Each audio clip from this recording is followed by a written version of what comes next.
Përshëndetje nderuar teleshikues, në aktualitet sot me unë do ndalem tek një temë paksa nxehtë. Na duket sikur po bëjmë reformë zgjedhore, janë mbledhur qindra mira komisionesh dhe një këngë vjetër dhe në kot se që mblodh 7-8 komisione dhe nuk harriet asgjë. Është caktuar një datë 31 maj për t'i lënë komendet e shumta. Unë kam zgjedhur si personazh të këtij emisioni, personazh kryesor, për të na thënë se cili është fati kësaj reforme zgjedhore, presidentin e Republikës për vitin 2007-2012, zotin Bamir Topi. Mi se merren në studio. Mirë se u gjeta. Unë do ta filloj paksa ndryshe, të kam bërë gati një dhuratë të vogël. Është një simbolik kështu, është një kornizë fotografie, sepse ju një bërë gjysh pardije me mbesë, dhe fotografinë e parë që do bëj, dua që ta futi këtu. Jam menduar shumë gjatë se çfarë t'i dhuroja presidentit, ose si ta lidhja me mbesën tuaj, dhe mendova që ishte më thjesht një simbolik e tillë. Shpresoj që do jetë e bukur si vajza. Si vajza që kam qenë. Edhe unë Kastile zgjodha ato. Jam i bindur. Nuk e vën dyshim. Faleminderit shumë. Është kënaqësi. Plus kësaj unë kam ditur me shumë miq të tu sot dhe për ta shkrirë dhe një çik të akut se jemi lodhur me këtë Covidin. Më thanë që ke lozur shumë bukur futboll dhe voleboll. Dhe kur ke lozur futboll, të gjithë të krahasonin me Sokratesin. Pse le? Është vërtet më ktheve në kohë të largëta. Futbolli ka qenë një pasion, besoj, i gjithë rinis. Sidomos i shkollës Kongresit Përmetit. Së kryeqytetit, natyrisht ato lëvizjet e para në futboll i kanë bërë tek shkolla Kongresi. Pastaj tek gjimnazi Sami Frashi, pastaj në fushat e Tiranës. Ishin fusha në Përlagje, fusha tek qyteti Studenti. Pra, atmosfera atyre viteve për sa i përket shoqërisë sportive është e pakëthyeshme. Kjo ka të bëjë me moshën, natyrisht nuk ka të bëjë me sistemin, por në çdo sistem njeriu akomodohet dhe besoj që brenda asaj situate disi të errët nga pikpamja e demokracisë, ne gjenim të gjitha mundësitë për të aktuar. Do ju ishit pjesë e Broadway. Dhe mbi të gjitha një misi, një shoqëri e patradhuar asnjëherë. E patradhuar. Shoqëri e cila vlerësohet edhe mbas shumë vitesh, edhe sot.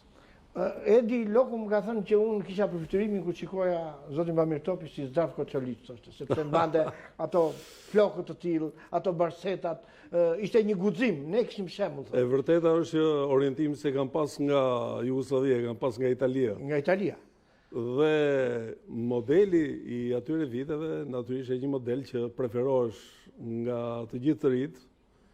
Unë nga natyra, me sa duket, kam mbetur konservator dhe në një farë mënyre nuk i ndahem jo imitimit të një mode të caktuar, por asaj që mua më pëlqen. Ka të bëj është raporti me veten. Njeriu që të adhuronte më shumë, më kanë thënë këta bashkë moshatarët e tu, ishte trajneri i voleybollit dhe ishte një nxënës ekselent në shkollë Kongresit Përmetit dhe në Sami Frashi. Ja, ka qenë profesori i nderuar Vasil Binga. Po, Vasil Binga, ma thanë me... Doni ta kujtonin të gjithë këta bashkëmoshatarët e tu. Një njeri mrekullueshëm, një njeri mrekullueshëm, pasionant, i ndershëm, shumë komunikues, pedagog. Pra, jo vetëm në 8 vjeçare, jo fillore 8 vjeçare, por edhe në gjimnaz. Unë besoj që kemi pas pedagog të mrekullueshëm. Unë pash sot një koment për Bloombergun, për këtë televizionin amerikan, dhe ai thoshte që edhe me Trumpin, edhe me njeriun të egrë, me ashtu ta fillonin emisionin me një sup peshku, ose edhe unë këtë qëllim kisha, për ta ambientuar edhe për të dhënë një mesazh, sidomos këtyre që na ndjekin. Unë të falenderoj shumë, sepse përgjithsisht kohët sot janë të vështira. I kemi bërë ne të vështira, sepse kur nuk e ke lirin, natyrisht, sikur se thash pak më parë, je i detyruar të ambientohesh, të akomodohesh. Por kur e ke lirin dhe shpërdoron, atëherë besoj vujtja është më e madhe. Shumë e madhe, sepse e shpërdoron. Ka shumë njerëz që kanë mundësi që ta administrojnë jetën në mënyrë shkëlqyer, e abuzojnë. e shpërdorin dhe në fund fare janë njerëz fatkeqi. Por ka njerëz që edhe në vështirësi din të administrojnë jetën, dhe në fund fare brenda limiteve të jetës tyre janë të lumtur. Pra është çështje relativiteti. Qartë. Zoti president, unë duke ngacmuar për të bërë intervistën me juve pas një diçka të Sokratit. Sokratin edhe kur e dënuan ata deputetët merrin një lloj shpërblimi. Në momentin po ta japni vendimin brenda orës 1 merrin brenda ditës. Dhe të gjithë thanë të varet me dënimin e vështirë që i bën, vetëm se donin të merrin atë shpërblimin. Mua më duket sikur në Shqipëri edhe qëndrimi ndaj teje, qëndrimi ndaj Josefina Topallit, qëndrimi ndaj shumë politikanëve të cilët janë aspirata e demokracisë për shumë të rinj, është i tillë si ndaj Sokratit. Unë nuk do shkoja në krahasime kaq të largëta, qofën figurë dhe qofën kohë. Unë sigurisht që e shoh realitetin. I kam parë, i kam njohur personazhet, madje i kam njohur nga afër. Sigurisht në të mira dhe të këqijat e tyre. Fillimisht, kur unë jam futur në politikë, përgjithsisht kam parë njerëz të arsyeshëm. Njerëz të cilët ndanin me ty shumë pjesë të idealizmit. Ndanin projekte, ndanin vizionin e perspektivës, tek e fundit të krijonte një lloj kënaqësie komunikimi. Shumë herë bisedat bëheshin në planin qytetar, intelektual. Dhe pavarësisht se politika gjithmonë ka problemet e veta, ka bryle, nuk kam parë si një efekt të parë të politikës pikërisht goditjen. Jo, kam pas mundësi të shoh komunikim, bashkëpunim, interesa politike.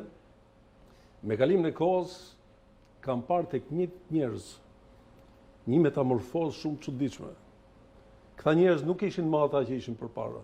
Pse shpërfiturohen? Sepse unë kam parasysh ato emra si Vrioni, Dosti, Golemi, në PD që rrije dhe mbaje frymën. Janë pikërisht ata që kanë provuar shkelmin në thojza, ndoshta njerëzit më demokratë të mundshëm, njerëzit që meritojnë respekt të plot.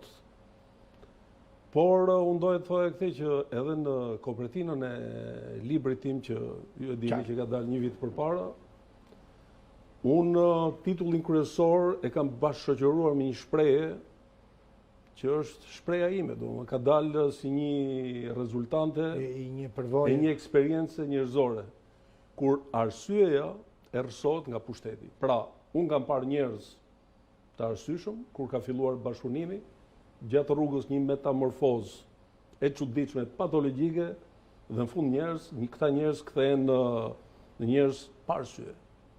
Me një arsye të rësuar, dhe përfituroni që njerëzit në vendimarrje të rëndësishme politike dhe sidomos kur janë në pushtet, çdo vendimarrje ka kosto të mëdha. Përfituroni një njeri të cilit i është rësuar arsyeja, mund të krijojë dëme të pallogaritshme. Dhe kjo ka ndodhur në këndvështrimin tim në mënyrë ekuivalente me cilin do që ka pas pushtetin në mënyrë të veçantë mbas vitit 2008. 2008, sipas me në të gjithë analizën time politike, 2008 është viti i një kthese, i një regresi të jashtëzakonshëm në politikë. Ndonse Shqipëria mas 2008-ës për një inerci të asaj politike që ishte ndërtuar edhe më përpara, arriti rezultate të rëndësishme, qoftë në antarësimin NATO, pat një kontribut jashtëzakonshëm në pavarësimin e Kosovës, por përfituroni sepse efekti një politike të keqe vjen gradualisht, thellohet dhe sot, mbas 30 viteve pluralizëm, në analizën time, unë besoj që gjërat janë më keq se kurrë. Më keq se kurrë. Mund ta krahasojmë me atë pikturën e Picassos te Guernica që lufta nuk morën kurrë? Krahasimet mund t'i bëjmë pafund, Beda. Pafund. Juve morët modelin e një pikthorit të madh. Unë mund të marr modelet tjera të politologëve, të njerëzve të mëdhej, ditë them vetëm këtë, që unë nuk kam asnjë lloj keqardhje në planin personal. Kam bërë një karrierë profesionale të shkëlqyer, madje duke arritur kuota të larta në gradimin akademik. Kam bërë një politikë dhe një karrierë politike të shkëlqyer. Arrita dhe kam nderin që isha kryetari i Shtetit Shqiptar nga viti 2007-2012, në një kohë kur Shqipëria kishte vërtet gjëra për t'u krenuar. Pra, në rast se ne diskutojmë sot, nuk diskutoj asgjë në planin personal, sepse nuk kam absolutisht asnjë lloj keqardhje, më dyshje, jo. Diskutojmë për një realitet të dhimbshëm, dhe ky realitet i dhimbshëm ka vetëm një emër. Një politikë e cila nuk mund të quhet më një politikë infantile, siç ishte politika e viteve të para pluralizmit, por është një politikë djallëzore, një politikë pa shpirt, një politikë ku armiku i atij që është sot në pushtet dhe anasjelltas janë në sinkron, ka të njëjtat qëllime. Një mbajtje e një pushteti dhe për të kaluar në një shpjegim shkencor, në një lidhje organike kovalente quhet. Lidhje dyshe, jo njëshe, është dyshe. Që do thotë, është një lidhje shumë e fortë, është një lidhje që i ka rrënjët pikërisht tek filozofia mbi cilën është ndërtuar politika e tyre. Janë të dy palët prodhime të Partisë Punës, absolutisht. Ke bindjen që PD, LSI, PS janë... Nuk diskutoj fare LSI-n, sepse LSI-ja është pjesë e së-majtës. E majtja e së-majtës. Por, do të thoja që sot, unë asnjëherë nuk jam marrë në një studio televizive për të bërë analizën e opozitës, sepse për definicion opozita ka nevojë të mbështetet. Por sot, më shumë se kurrë, kjo opozitë nuk mund të konsiderohet më opozitë, është pjesë e rëndësishme e pushtetit. Pra, opozita shqiptare, zoti president? Është pjesë e rëndësishme e pushtetit. Dhe këte mund të diskutojmë, të zbërthejmë në mënyrë analitike në... Qartë, përse ky konstatim?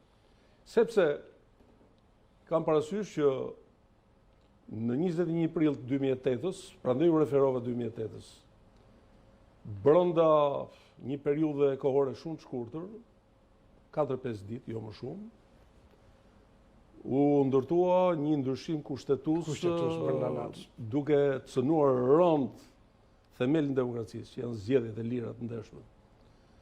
Pra, përgjegjës për këtë është Rama dhe Sali Berisha. Absolutisht. Tani, vim 12 vite mbrapa. Po. Mbas datës 17 maj, kur u shom teatri, gazetarët ju ofruan kryetarit Partisë Demokratike, zotit Basha, dhe midis tjerave e pyetën si po ecën reforma zgjedhore. Po, e kemi dhënë titullin. Jo kemi dhënë, ju mund të konfirmohet, gjërat janë me zë me figurë. Dhe zoti Basha u shpreh që unë jam për ndryshim sistemit, jam, tha, për një sistem mazhoritar, pse jo, tha, listat hapura, por ai që e njeh politikën nuk i referohet shumë këtyre deklaratave të çastit. Gjërat serioze, një parti politike serioze, që në imagjinatën e vet e shikon veten nesër në pushtet, po mbetet thjesht një imagjinat, i bën gjërat të shkruara. Dhe është pikërisht në momentin kur diskutimi kryesor është diskutim për reformën zgjedhore. Dhe ç'ndodh një ditë më mbrapa. E keni edhe me zë dhe me figurë. Sali Berisha në një studio televizive pyetet nga gazetarët e pranishëm. Për çfarë sistemi jeni? Jeni për ndryshim sistemi? Dhe ai thot, jo, thot, sistemi thot që kemi është një sistem shumë i mirë. Përse e mbron Sali Berisha këtë? Sipas opinionit ose komentit tënë. Natyrisht unë kam shpjegimin tim. Po. Sali Berisha do t'i qëndroj konsekuent atij krimi, do të thoja absolutisht normal të vitit 2008, sepse është një nga arkitektët. Në mos është inspiruesi kryesor. Madje unë kam menduar që në 2008 ka qenë Sali Berisha që i ka propozuar Edi Ramës për ta joshur. Sepse mos harroni kontekstin historik. Diskutimet për ndryshimin e kushtetutës në vitin 2008 kanë filluar, besoj, nga 10 ditë i parë i prillit, ndërkohë që 2 javë më parë kishte ndodhur shpërthimi i Gërdecit. Dhe mendoj që kuotat e Sali Berishës kishin rënë për tokë dhe ai tentoi në mënyrë të zgjuar, do them, edhe djallëzore, tentoi t'i hedhë Edi Ramës një version të një ndryshimi të kushtetutës për t'i dhënë mundësi kontrollin absolut të partisë dhe dyta duke e joshur me iluzionin e rotacionit.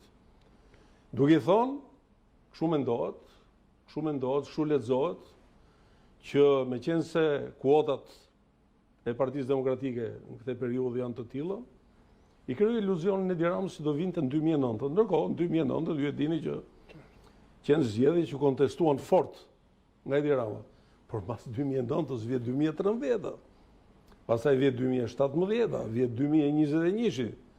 Dhe unë besoj që të mos shikosh situatën dhe të mos dalish me të gjithë ato korniza dhe kompetenca që të jep institucioni kryetarit të partisë kryesore të opozitës, por të bësh atë që thot ai që unë kam thënë gjithmonë, kryetari de jure është ky, kryetari de facto është ai që ishte.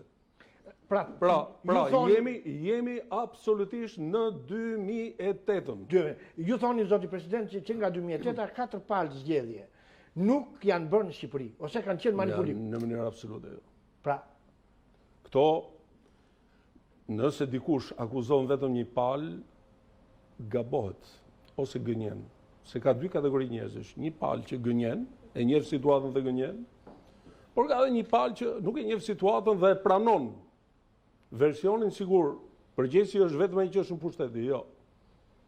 Fakti që partitë të reja janë futur, kanë marrë vota dhe janë masakruar në ingranazhet e komisioneve politik të 2 partive, të cilat e quajnë veten parti të mëdha, por që asnjëherë nuk janë provuar nëse janë të mëdha apo parti më pak të mëdha, por kanë krijuar një lloj monopoli, e kanë cimentuar, e kanë betonizuar. Dhe në rast se unë do të akuzoja fort, nëse do kishte një shtet normal, në rast se do kishte një drejtësi normale, do akuzohen për vjedhje të demokracisë, për shkatërrim të institucioneve, për një dërmim pa mëshirë të standardit ekonomik, dhe sot njerëzit, pavarësisht që jetojnë në pluralizëm, pra ju është dhënë një drejta iluzive, kanë iluzion sigur mund të flasin, dikur nuk flisje.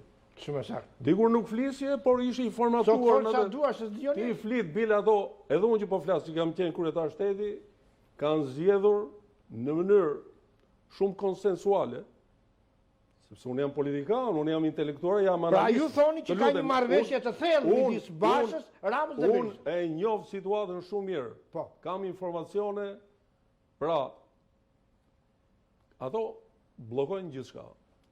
Nëse jehonën e këtij emisioni e jep vetëm faqe juaj e televizion, askush tjetër nuk e jep. Sepse di fare mirë sinjalet, mandatarët e televizioneve, të portaleve, çfarë pret kur sot ti kërkon që të mbash një lloj kuote në shoqëri me njerëz që shkruajnë, shajnë, Kjo është një produkt totalisht artificial dhe do thoja patologjik. Qartë. Për t'i vënë kapak edhe kësaj, ka marrëveshje midis Bashës dhe Ramës dhe do përsëritet ajo që ka ndodhur në 2017-ën, sipas komentit të. Unë tani bëj analizë dhe sigurisht kam vlerësimet e mia. Është fat i madh që gjatë gjithë kësaj periudhe nuk kam pasur mundësi fatmirësisht të ndaj opinion as me njërin as me tjetrin. Por një gjë e them me siguri që Zoti Basha po përgatit me duart e tij një rezultat fatal. Pra është krijuar iluzioni sikur mbas 8 vitesh do të vi një lloj rotacioni, por sikur do të bëri rreshka nga figu, por unë nuk besoj që ka një rregull të tillë. Jo, nuk ka një rregull të tillë. Ka përballë një njeri që përveç që i ka të gjitha, pat mundësi që të marrë dhe disa të tjera që i ka dhënë vetë opozita. Largim nga parlamenti. Nuk ka një zonë parlament. Largim nga pushteti vendor. Largim total nga aksesi për të bërë një opozit, jo vetëm tek ligjet, por një opozit edhe tek reformimi i institucioneve. Pra unë nuk mendoj që ka një gjë që është e pa verifikueshme. Sot ke një kryeministër i cili ka absolutisht një pushtet që nuk e ka pas as Ramiz Alia përpara, absolutisht as Sali Berisha nuk ka pas. Absolutisht. Ja. Pra, Sali Berisha ishte një lider i ashpër, imponues, diktus, ekspresionist, kishe shumë, domethënë, shfaqje, gestikulacione, por tek e fundit, në atë kohë, sado që debati politik ishte i jashtëzakonshëm, kishte përplasje. Tek e fundit, për te përplasjes president kryeministër, kishte disa institucione të pavarura. Sot nuk e. Sot i ka një njeri, por benefitet e këtij pushteti, sigurisht i kanë dhe ata që po e mbajnë këtë të suportuar shumë mirë. Ai, me sa duket, dikur ne kishim idealizmin, bënim politik dhe tentonim që të ndërtonim institucione, sot ata që merren me politik, ju e dini shumë mirë që zërat shu janë.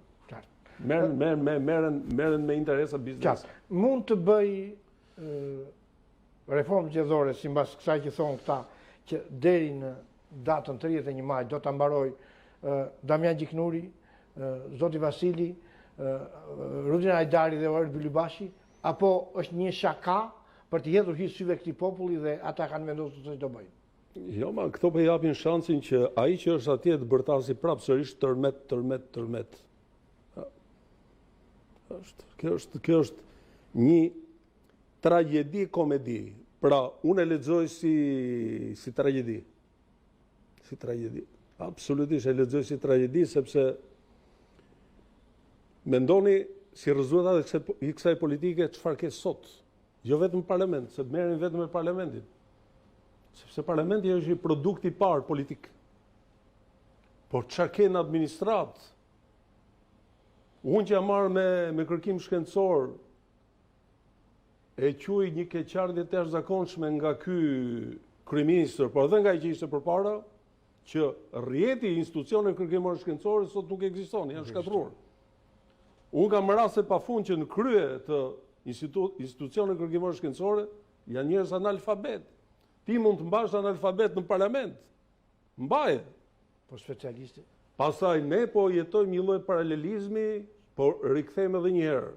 Jo vetëm vitet 30, kur intelektualët u detyruan të hikin jashtë nga Shqipëria, pra që ka më sa duket një proces ciklik. Pastaj vjen viti 45-46 kur intelektualët përfunduan giotin. Dhe sot vjen prapë historia e viteve 2010-2020, që intelektualët nuk ekzistojnë fare, sepse janë futur nëpër ambientet e tyre, nuk kanë mundësi të përballojnë jetën, të dalin. Të gjitha burimet e punës dhe të jetesës janë marrë totalisht nga politika, dhe më thoni Është e njëjta gjë, por shëritet në mënyrë ciklike. Nuk e di sa vite i bie. Për pse të shqetësohemi ne populli i vogël jemi, pse të mos kemi Ramën, perandor aty, bëjmë dhe një opozitë formale dhe jemi rehat. Mirë, secili pranë thash, ka njerëz që janë gënjur, edhe ka njerëz që gënjejnë. Në rast se ne do të shikojmë këtë lloj raporti midis politikës dhe shoqërisë, do shikojmë një gjë që kjo lloj shoqërie, e cila në vetvete ka gjithmonë një lloj shprese. Kur shikon një opozitë që shitet, një opozitë që nuk ka pikën e turpit, s'ka turp. Pa nivel, pa turp, pa moral politik. Dhe shkon dhe bie në komet e Edi Ramës, ndërkohë që masakron figura të rëndësishme jashtë vetja ime, sepse s'kam lidhje, po kam parë se si kanë operuar me intelektuale, me njerëz që kanë një profil politik, me njerëz që kanë një profil absolutisht kulturor të rëndësishëm. Dhe në fund fare bën lista dhe brenda listave janë njerëz pa identitet. Atëherë më thoni ç'a ndodh. Unë e di ç'a ndodh, unë e di ç'a do ndodh. Unë e di ç'a do ndodh. Ai shpreson, ai kryetari i opozitës, shpreson se do marrë fitoren tavolinë, ja nuk merr fitoren tavolinë. Ndërsa arsye e dytë shumë e rëndësishme, nuk mund të pranoj Sali Berisha një ligj mazhoritar, sepse do psoj fatin e Ramizalis në 1990. Nuk fiton dot. Po nuk fiton dot, i dhe ku dush. Nuk fiton. Pse? Po ashtu si nuk fiton Sali Berisha, nuk mund të fitojë edhe Gramotruçi. Nuk mund fitoj dhe Isha Spirapali. Unë po them për një figurë. Qartë. Një figurë. Pastaj ju i shtoni për balancë edhe të emision. Por nuk ka rëndësi fare. Unë shiko, boll kam ruajtur ekuilibrin dhe balanca. Nuk më intereson fare më. Ju ruajni sepse jeni aty. Tani unë sot nuk e kam 1000 arsye për ta kritikuar dhe për ta sulmuar Edi Ramën. Edi Rama është në pushtet. Dhe ata që janë sot më të atakueshmit nga ne ime, janë ata që po japin mundësi Edi Ramës të shkojë prapë në mandatin e tretë. Dhe këta janë tradhtarët në opozitë. E pafalshme të mos ndryshosh sistem. Minimalisht, në rast se nuk do të bësh gjërat mëdha, bëj sistemin proporcional rajonal, sikur se ke, por fut korrektimin kombëtar. Ti je i paaft të fitosh ndryshe, sepse do t'i kesh afër, do që askush të mos garojë vetëm. E kam thënë dhe herë tjetër, në një stadium olimpik nuk ka 2 korsi. Ka 8. Ka stadiume që kanë 10. Dhe konkurojnë. Je i zoti, fito. Kur vje puna në garën e stafetës, ka të herë 100, ka të herë 400. Atëherë ke mundësi që ti të punosh në koalicion. Ka raste që në stafet jep, do më thënë, fitoren ai që garon i fundit. Pse? Sepse është njeriu më i shpejt. Po, si shpjegohet që zoti Basha do të jetë hija e zotit Rama dhe nuk do të jetë kryeministër dhe i shërben Edi Ramës? Çfarë nuk ka kuptuar nga kjo politikë? Ai ka kuptuar që, me sa duket, kuotat janë të tilla që nuk ka shans. Nuk ka shans. Nuk ka shans. Pse nuk ka shans? Më bëre pesimist, zoti president. Ja, shiko. Unë përgjithsisht shikoj gjërat me optimizëm dhe me realizëm. Por në rastin konkret, në rast se ka një shpresë, patjetër gjërat duhet thuhen në kohë, dhe kjo është koha. Unë nuk shoh më fizionomi të zgjathës. Nuk ka më djathtë. Jo, janë bërë bashkë, janë bërë një. Sepse ti japish të gjitha pushtetet një individi, dhe këtu do të bëj një analizë 30 sekonda. Zgjedhje dimori, apo jo? E dyta, parlamentin e ka sot... I komandon të 122. I bën të gjithë ndryshimet kushtetuese në parlament. Qeverinë e ka. Pushtetin vendor e ka. Shoqërinë civile ka. Shoqërinë civile ka, institucionet i ka, mediat i ka. Pa më thuaj diçka, ç'po ndodh me këtë reformë drejtësi? Se dëgjoja të ambasadorin amerikane, mbushe me pikpyetje. Shikoj se çfarë ndodh, hutohem. Dëgjoj Ilir Metën, asfiksohem. Ke një shpjegim, zoti president, se ke firmosur, ke qenë atje? Ke qenë... Unë them që nevoja për reformën e drejtësisë ka qenë një nevojë jetike për Shqipërinë dhe për institucionet. Ka sabotim të reformës? Dhe vendi që është investuar më shumë, sigurisht janë Shtetet e Bashkuara të Amerikës. Investimi është në vizion, ide vizion, në mbështetjen e politikës parlamentare dhe çka është më rëndësishme në implementim. Problemi është që reforma e drejtësisë po ecën jashtë mase ngadalë dhe duket që ka shenja të qarta të interferimit politik. Me sa duket kush është më i fortë politikisht, tenton të kapi dhe drejtësinë. Pra dhe këtë fushë ja lam Ramës. Po, absolutisht. Kjo është për paftësi të opozitës? Apo ka ndonjë kompromis midis opozitës dhe atyre që reforma e drejtësisë bëhet siç do Rama? Problemi është që opozita sot është jashtë. Është jashtë. Pra, e nxorri veten jashtë. Dhe ne kemi qenë opozitë parlamentare, por kishim gjitha instrumentet që ka opozita për me bërë debate, interpelanca, procedurë. Pra, betejë me publikun ndaj kundërshtarit fitohet ditë mbas dite. Ndërsa këta mendojnë që do ta fitojnë në tavolinë, gjë që s'ndodh, ose janë të pashpresë dhe tentojnë t'i bashkëngjitin pushtetit në mënyrë që në skenën politike shqiptare mos futen të tjerë. Pra duan monopolin e opozitës dhe kjo është një dramë e fortë për Shqipërinë. Me sa duket Edi Rama e ka situatën me të gjitha gjërat në kontroll dhe me sa duket po drejton edhe opozitën. Fakti që Edi Rama është dekretari i opozitës. Po kështu i bie, bro. Kështu i bie.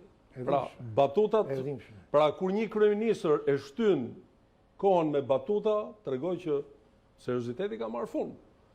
Pra, në rast se serioziteti ka marrë fund, kush është instrumenti që e bën të dridhet kryeministri? Është opozita. Kjo opozitë punon me kryeministrin, sepse në rast se ka një rregull që Komisioni për Reformën Zgjedhore i jep të drejtën PS-s dhe PD-s për veton, unë s'kam parë një propozim të Partisë Demokratike për të ndryshuar. Dhe tregon që ka mbetur besnike dhe me sa duket atë parti e drejton ai që ka qenë kryetari i Partisë Demokratike para se atje të shkonte Lulzim Bashë. Zoti president, duhet më sqarosh edhe një diçka. Ilir Metën e shikoi herë të nxehur, herë normal, herë firmos ndryshimet e Covidit në favor të Edi Ramës. Herë ka stin dashuri, herë ka pranverë urrejtje. Ke një koment për këtë rol, se rolin e Bashës e përcaktuar. Unë përgjithsisht jam rezervuar që të bëj komente për ata që janë në institucion e presidentit. Dhe besoj me hipni të drejtë që... Jo, një mendim. Mendimi është që zoti Meta është, para se të jetë president, është një politikan i cili është formuar në politikë. Ka qenë i ri kur është futur në politikë. Është një vazhdimtar i mrekullueshëm. Dhe e kanë përplasur dallgët do të gjitha brigjet, ta quajmë në mënyrë figurative. Pra nuk është njëri pa eksperiencë, madje është me shumë eksperiencë. Ka pasur dhe aftësinë që jo të gjithë e kanë që të lidhet në koalicion edhe atëherë kur askush nuk mendon që mund të lidhësh një koalicion. Pra është një tipar karakteristik i politikanëve fleksibël, jo konservator. Dhe në këto kushte, me sa duket edhe Ilir Meta, president, është duke vuajtur pikërisht mungesën e instrumentave konstitucional dhe institucional, sepse në rast se do ishte një president i fortë si institucion, atëherë kishte mundësi të imponohesh. Fakti që palët nuk mund të imponohen, madje është e turpshme që si ka ndodhur vitet e fundit, që kryeministrat bashkë me mazhorancat përdorin të gjithë arsenalin e sharjeve kundrejt institucionit të kryetarit të shtetit. Ky i fundit e bën me batuta, pra gjithçka është bërë qesharake. Në këto kushte, Meta ka tentuar në mënyrën e tij të tentoj që të jetë faktor duke harmonizuar situatën, por me të shpash së fundmi edhe ai e kuptoi që nuk ka gjë që i bashkon këto. Këto i bashkon ose një vullnet i brendshëm i tyre për të ndarë pushtetin në mazhorancë në opozit, ose faktor shumë të fortë, fuqishëm, sikurse janë partnerët tanë ndërkombëtar, që i detyrojnë të ulen në tavolinë dhe të realizojnë. Por kam përshtypjen që tani këto s'po dëgjojnë as faktorin ndërkombëtar, sepse ju dha varianti për të ndryshuar sistemin, por këto më sa duket po shkojnë në linjën e tyre. Pra Rama tani edhe ndërkombëtarët, kjo akuzat që i bëjmë neve, jo i ka paguar tuaj, jo kështu ashtu. Këtë unë nuk e di. Nuk e di dhe nuk mendoj që nuk ndodh kështu me tuaj. Diçka e tillë të ndodhi se ato kanë parime shumë të thella, kanë koncepte, kanë përfaqësojnë një diçka tjetër. Vërtet ato vinë shërben në Shqipëri, po shërben në interes të vendeve të tyre dhe të standardeve të tyre. Qartë. Duke parë edhe përvojën 35 vjeçare, janë të sinqertë ndërkombëtarët me kryeministin shqiptar, me kryetarin e opozitës, me presidentin e Shqipërisë? Unë në përvojën time kam parë dhe kam ndjerë një komunikim shumë të frytshëm me partnerët amerikanë në mënyrë të veçantë. Me ambasadorët, me gjithë nomenklaturën e departamentit, pa diskutuar pastaj figurat e presidentëve të Shtetit Bashkuar. Janë vendi më i madh, vendi më demokratik, janë vendi më dashamirës me Shqipërinë dhe e kanë komunikimin jashtëzakonisht të drejtë për drejtë dhe të thjeshtë, shumë dashamirës. Pra përfitironin ne Shqipëria, shqiptarët dhe amerikanët. Ne sa Oregon, 2 milion banor. Ne na kanë marrë gjithmonë për dorë në sfidat më të rëndësishme të historisë. Krijuan shtetin e Kosovës. Vetëm për këtë më njohje. Unë nuk mund të imagjinoj që ata të mos jenë të drejtë për ato, janë të drejtë për drejtë, kanë një dashamirësi natyrale ndaj shqiptarëve. Shikojnë që politika shqiptare është shumë problematike, por në eksperiencën time, unë kam vetëm nota të larta vlerësimi, shumë pozitive për të gjithë përfaqësuesit amerikanë që kanë shërbyer në Shqipëri. Ka që aftë të jetë në konceptin tënd, ky Edi Rama sa të mbushë mendjen të gjithë huajve, edhe të bëjë zgjedhje me një palë, edhe të kalojë gjithë këto procese dhe të jetë përsëri në këmbë. Defekti është brenda në Shqipëri. Është brenda? Absolutisht. Pra nuk është aftësia e Ramës. Po çfarë Rama kur është futur në politikën qendrore s'ka qenë politikan. Rama po formohet si politikan gjatë rrugës. Po shkollës PS-ja, se celul ka qenë ajo. Po normal, unë nuk jap nota denigruese. Po Qartë. them, kur ai erdhi në krye të qeverisë, ai kishte një eksperiencë të varfër politike. Ai drejtonte Bashkinë e Tiranës, edhe është ndryshe të drejtosh në nivel lokal, ndryshe të drejtosh. Pra unë e kam parë që ai dora dorës, sigurisht që fitoi eksperiencë, por ka një largim të distancës, ndërkohë që pritesh një lloj ekuilibrimi nga forca e opozitës, kemi një opozitë absolutisht të shkoqur. Merri si doni. Nuk bëhet fjalë, ka apatizëm, pra kur lëvizjet janë të vakta, ka edhe nota inekzistente pastaj në shumë drejtime. Pra gati sikur tenton të bëjë një presion për të marrë një lëmosh. Po lëmoshën e merr ti si përfaqësues politik, po problemi është që ti sot ke zaptuar me rregullat e lojës që i ke bërë me Edi Ramën, ke zaptuar kursinë e tjerëve. Sepse në rast se do kishte një konkurrencë të lirë, opozita që nuk jep shpresë që do vinë pushtet, braktisën nga qytetarët. Edi Rama shkarkon i lirë metën, simbas një analize e atyre që ke parë. Nuk besoj.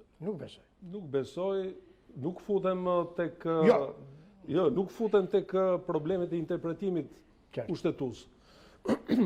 Sepse në rast se do futem tek problemet kushtetuese, do ta vlerësoja shumë Edi Ramën.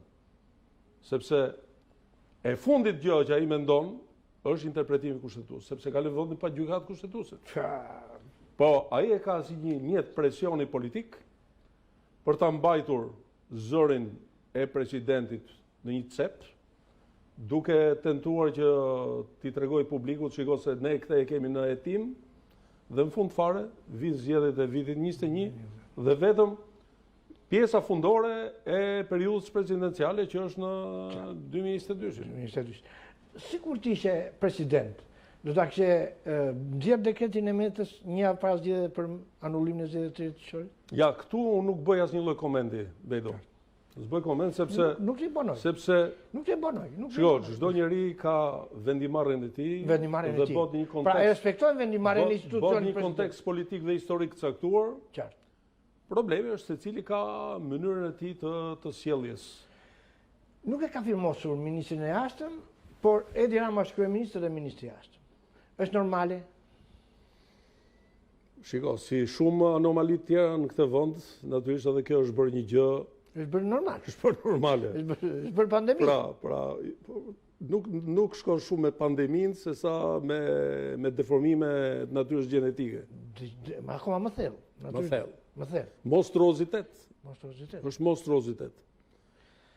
Zoti president, ka një shpresë ose shikon një dritë jeshile në fund të atij tunelit atje që ndoshta se po ta shikoj fshatari francezit e shumë herë më i pasur se fshatari anglez. Por erdhi një ditë që ata fshatarë të pasur francez bën gjëmën, bën një revolucion. Po më përmendet dritën jeshile, kam parasysh semaforët.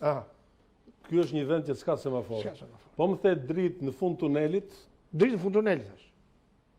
Natyrisht jemi duke ecë në një tunel të ndërtuar me tenderime korruptive.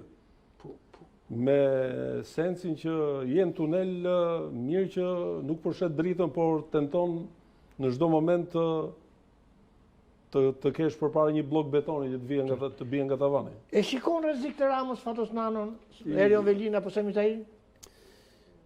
Fatos Nanon, jo. Jo. Madje nëse ka një situatë të tillë anomali të plot, vjen se Fatos Nano e shiti shumë lehtë në thojza Partinë Socialiste. Me Fatos Nano ne kemi qenë në polemika shumë të ashpra politike, por ka qenë një kundërshtar politik, por një njeri shumë më ekuilibruar.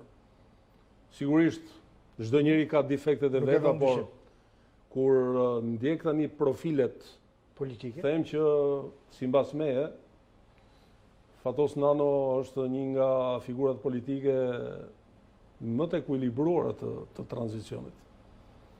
E psoj, me burgim, nuk erdhi me ndjenjën e hakmarrjes, ekuilibroi jetën politike dhe në fund fare diti të largohet nga pushteti. Pra, unë them që ishte një humbje për Shqipërinë, Fatos Nano, ishte një gest demokratik. Humbje për politikën, jo për Shqipërinë. Po, patjetër, dhe mbi të gjitha krijoi një mundësi, një shans që politika e Partisë Socialiste të bijë në duar që sipas meje. Erion Velin, kemi një figurë Erion Velin, po kemi edhe një eliminim të Samir Tahirit, se nuk e bëri drogën Samir Tahiri, në thelb. Unë thellë në ndërgjegjen time, jo Samir Tahiri, po dhe gjithë ministrat e Edi Ramës pa lideri në krye nuk e bënin dot. Ke një koment, kush është rrezik? Se në rrezik nga opozita neve ja hoqëm Ramës. Po të paktën në rrezik nga brenda. Figurë potenciale, por që në një farë mënyrë nuk mund të bëj komente të tjera sepse janë të një kampi tjetër. Figurë potenciale është kryetari i bashkisë. Erion Velia. Pra është trashëgimtari, tapia e Partisë Socialiste. Jo, këtë se them sepse nuk jam. Varet nga aftësia tjetër. Po të shkosh tek noteri, të drejtën e trashëgimit të pronësisë ka ai që ka të drejtë për t'ia dhënë. Unë se kam, se s'kam lidhje me s'kam lidhje as me të majtën as me PS-n. E shikon një kthim të Josefino Topat në politikë? Varet nga një vullnet i brendshëm i dy njerëzve që kanë bashkëpunuar. Janë ai që ka qenë kryeminist dhe kjo që ka qenë kryetari i kuvendit. Kanë bashkëpunuar shumë së bashku dhe me sa duket. E konsideron, ka një sentencë në filozofi që Josefino Topalli po shijon helmin që prodhoi vetë, se ti e the bukur, ti e the që bashkëpunoi shumë me kryeministin aktual, sa ata ishin gati të njësuar në një, dhe ajo e imitonte më mirë se Tritan Shehu, zotin Sali Berisha, po ta shikoj kështu në pamje të parë. E shikon një kthim të saj, Se në thelb ka demokratë që e duan Jozefinën Topallën. Shiko, ka dy diskutime. Ka një diskutim që bëhet në planin real politik dhe objektiv. Dhe unë besoj që jo vetëm në rastin konkret, por edhe në figurat tjera, ajo parti ka ardhur duke varfëruar pikërisht nga eksperienca politike. Pavarësisht nga mënyra e sjelljes sektare në shumë raste dhe pa nivelin e duhur të mënyrës komunikimit sjelljes. Kjo është pjesa reale. Pjesa që ka të bëjë me interpretimin tim subjektiv, nuk up to them, nuk më interesohet ç'është e tyre. Qartë. Kemi një figurë që për ta mbyllur këtë intervistë. Kemi një figurë shumë interesante. Një Muslim Urrizi që flet dhe beson se Mustafa Nanu apo ata e marrin intervistë se i duan të mirën atia, por në thelb ata kanë një mision nga Edi Rama. Kemi një Rudina Hajdari që me naivitetin e saj ditë për ditë duket sikur krijohet si politikane. Spari po nis me Rudinën. Rudinën e kam njohur shumë të vogël. Unë kam qenë mik me Azem Hajdarin. Po ndajtë nga çmoma, ndajtë lash edhe qershin mbi tort. Dhe është një figurë në memorien time, çdo njeri ka kompleksitetin e cilësive të veta, por në memorien time ka qenë një njeri trim dhe shumë i drejtë për drejtë. Edhe pak. Edhe i drejtë për drejtë dhe unë këtë shije kam nga Azemi. Në ato mbledhjet, takimet që bëshin... Të ka marrë malli për ato mbledhje, për ato takime? Në mënyrë absolute po, sepse nuk shoh më. Po. Dhe shoh edhe një proces evoluimi të shpejtë të Rudinës. Po, të thash një politik naive po e sinqert. Rudina erdhi pa eksperiencë, sepse erdhi nëpërmjet emrit të teatrit. Dhe miru bë. Gjatë rrugës, pa që gjërat nuk po ecin sipas asaj që ajo kishte në dëshirat e veta. Dhe sigurisht ka pas probleme të artikulimit, tani po artikulohet. Dhe duhet admiruar për këtë që brenda një kohe të caktuar, që njeriu nuk gjykohet nga mënyra e artikulimit dhe interpretimit, gjykohet nga karakteri politik. Ndërsa Muslimi ka një eksperiencë më të madhe dhe Muslimi ka një... Se janë dy fenomene të reja në PD. Muslimi ka një karakteristikë që është i një bazamenti të fortë popullor. Qartë. Është ai populisti, ai njeriu. Domethënë jo thjesht populist, por që e gjithë filozofia e tij ndërtohet pikërisht në filozofinë atyre njerëzve që e kanë sjellë në parlament. Do thotë nuk e ka sjell. Ka një lloj përgjegjësie. Nuk e ka sjell kryetari ke listat e orës 12. Qartë. Pra, unë besoj që çdo njeri ka karakterin dhe fenotipin politike, secili e interpreton në mënyrën e tij. Janë dy figura që unë i gjykoj pozitivisht, jo negativisht. Zoti President, unë me gjithë dëshirën e mirë, çudi është se si më rrjedh koha, më tej kalon. Unë nuk e di se çfarë ujë pi ti, po unë lajthizën e kam mbështetjen tim se Ari Elezi është një njeri që ma bën të mundur edhe këtë bisedë me juve. Natyrisht që unë pi edhe lajthiz, po jo vetëm. Jo, sepse sipas studimeve shkencore, njeriu ka nevojë që të mos pi vetëm të njëjtin ujë. Qartë. Është ujë shumë i mirë. Po, shumë bukur. Është ujë maleve tona. Por ne kemi edhe male tjera, jo vetëm jo vetëm malin Ari Elezi, po kemi edhe male tjera. Dhe natyrisht edhe pra Eriun që unë e kam njohje të vjetër. Zoti President, unë të falenderoj. Unë jam vetë gjyq, kam rritur vetë nipa me duart e mia dhe e di se çdo të thotë që nga një pjesë e mrekullueshme e jetës. Ndihesh i plotësuar? Them që po. Është një satisfaksion i veçantë. Është totalisht një dimension i një jete tjetër. Për ta mbyllur e për ta ashtu, kush të pëlqen më shumë? Të pëlqen Bamir Topi apo të pëlqen ai Geni Karapici? Ndjemi të dy janë, e dini ju si ndërtohet atë dënoja? Jo. Unë ndaj ta thash që të ma thuash, sepse me erdhi në mesazh, ndaj ta nga çmova këtë. Çfarë ndjehet, më thonë njerëzit? Ndjehet Karapica apo Topi? Atëherë në ngjashmëri e di që janë 64 kromozome? Jo, në ngjashmëri unë U futa në fushën tënde? në ngjashmëri unë ngjaj më shumë nga nona. Nga nëna? Apo jo, pra në ngjashmëri, pra në mënyrën e ndërtimit të fizionomisë, Metabolizmit? dhe ndoshta edhe metabolizmit dhe të trashëgimisë të shëndetit, por edhe të karakterit. Kam më shumë. Sigurisht kam edhe nga pjesa tjetër, por dominant është kjo pjesë. Por natyrisht ADN-ja ndërtohet në këtë mënyrë. Një shiriti ADN-s vjen nga babai, një vjen nga nona dhe është RNA-ja që është përveç ADN-s, ai që çoj informacionin gjenetik. Pra merr nga baba, merr nga nona derisa krijohet ai gërshetimi, ku çdo njeri që vjen me ADN-n e tij. Ka gjërat përbashkëta nga dy krah, por në fund fare çdo njeri ka ADN-n e tij. Kjo është arsye që kur bëhet verifikimi i gjurmëve, ADN-ja është e patjetërsueshme. Ndajmë bashkë. Ndami në shkuptim ndami. Në kuptimin e intervistës. A thash se nga pikpamja shkencore. Absolutisht. Unë kam respekt për dijet e tua shkencore, ju jeni një njeri diplomuar në Itali, një njeri që e keni provuar, në fushën tuaj dhe në fushën e gjenetikës, në fushën e metabolizmit atyre, unë përulem para dijeve tua. Ja, mos u përull, por respektoj, sepse nuk duhet shoh bejdon për ullur. Po, mire kemi të përullem. Sot regjia të kalon pak më lartë se unë dhe mu bë qefi. Faleminderit. Faleminderit Gentës, faleminderit Luçit edhe Regjis që e ka bërë këtë privilegj.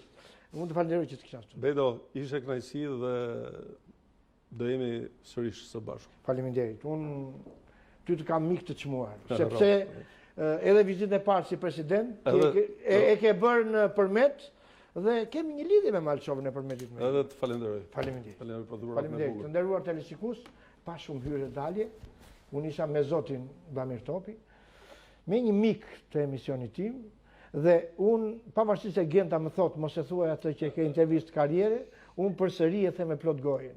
Të kesh në intervistë Bamir Topin, e ke studion plot, e ke emisionin cilësor. Dhe në fund fare, dëshiroj që të përshëndes ato me cilën ti hap emisionin, ato miq tanë përbashkët, me kënaqësi, shumë. Shokë dhe miq të vjetër që mbeten gjithmonë shokë të vjetër e tri. Mos më harro Ylli Tomori dhe Gjet Tomori se vrau Luçi. Patjetër. Të falenderoj publicitet